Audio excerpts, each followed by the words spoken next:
இயேசுவுக்கே புகழ். என்னோட பேர் கவிதா. நான் கார்லோ யூனிட் மேலமயூரில் இருக்கிறேன். நான் இந்த லாசாவில் இணையறதுக்கு முன்னாடி நாங்கள் பல பிரச்சனைகள், வேதனைகள், மன உளைச்சலோட வீட்டுக்குள்ளேயே புழுங்கி அடங்கி இருந்தேன்.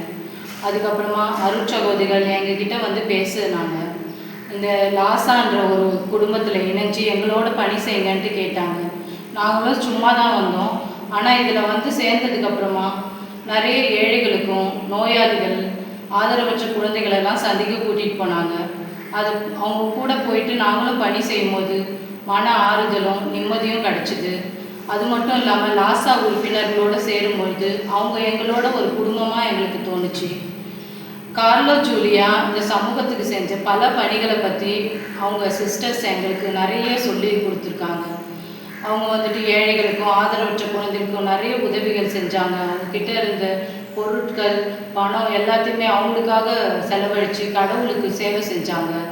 அவங்க கார்லோ மறைவுக்கு பின்னாடி ஜூலியா தன்னோட வாழ்க்கையை இந்த மாதிரியான ஏழைகளுக்கும் ஆதரவற்றமாக அவங்களோட வாழ்க்கையே அர்ப்பணித்தாங்க. அவங்க மூலியமாக மதர் என்ரிகேட்டா உருவாகி இந்தியாவுக்கு பல அன்னாள் அருள் சகோதரிகள் இல்லத்தை தொடங்கினாங்க.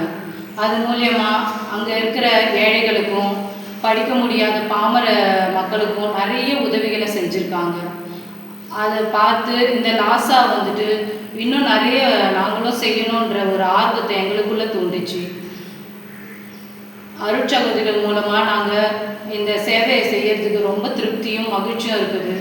அதுக்காக அருட்சகோதரிகளுக்கு நன்றி. கர்த்தருடைய பரிசுத்த நாமத்துக்கு மகிமை உண்டாவதாக.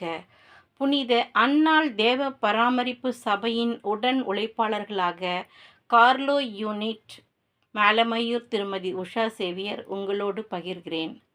கார்லோ ஜூலியா தம்பதியினர் உருவாக்கிய புனித அன்னாள் தேவ பராமரிப்பு சபையின் உடன் உழைப்பாளர்களாக இருப்பதற்கு பெருமிதம் கொள்கிறேன். புனித அன்னாள் பராமரிப்பு அருட்சகோதரிகளோடு இணைந்து இறை பணி செய்வதற்கும், நம் வாழ்க்கை அர்த்தமுள்ளதாக வாழ்வதற்கும், பிறரோடு பணிபுரிவதற்கும், திரு அவையோடு பணி செய்வதற்கும் இந்த நல்ல தருணத்தை கொடுத்ததற்காக நன்றி செலுத்துகிறேன். ஆகஸ்ட் மாதம் 18ஆம் தேதி 2025 அன்று கார்லோ ஜூலியா தம்பதியினர் தினத்தை நாங்களும் எங்கள் கார்லோ யூனிட்டோடு அனைவரும் இணைந்து அருட்சகோதரி புனிதா அவர்கள் கார்லோ ஜூலியா அவர்களுடைய வாழ்க்கை வரலாற்றை பற்றியும், அவர்களுடைய வாழ்க்கையில் என்ன விதமான பிறருக்கு உதவி செய்கிற நற்பண்புகளோடு எப்படி வாழ்ந்தார்கள் என்பதை அர்த்தமுள்ள வாழ்க்கையாக வாழ்வதற்கும், நல்ல ஒரு நம்பிக்கையோடு வாழ்வதற்கு வேண்டிய வார்த்தைகளை எங்களோடு பகிர்ந்து கொண்டார்கள். அருட்சகோதரி வசந்தி அவர்கள் இறை வார்த்தையை வாசித்து இறை வார்த்தைக்கான அர்த்தத்தையும் தினமும் ஒரு வேத பகுதியாவது வாசிப்பதற்கு வேண்டிய அறிவுரையும் வழங்கினார்கள். இந்த வாய்ப்பை கொடுத்ததற்காக நன்றி. இயேசுவுக்கே புகழ், இயேசுவுக்கே நன்றி. மரியே வாழ்க.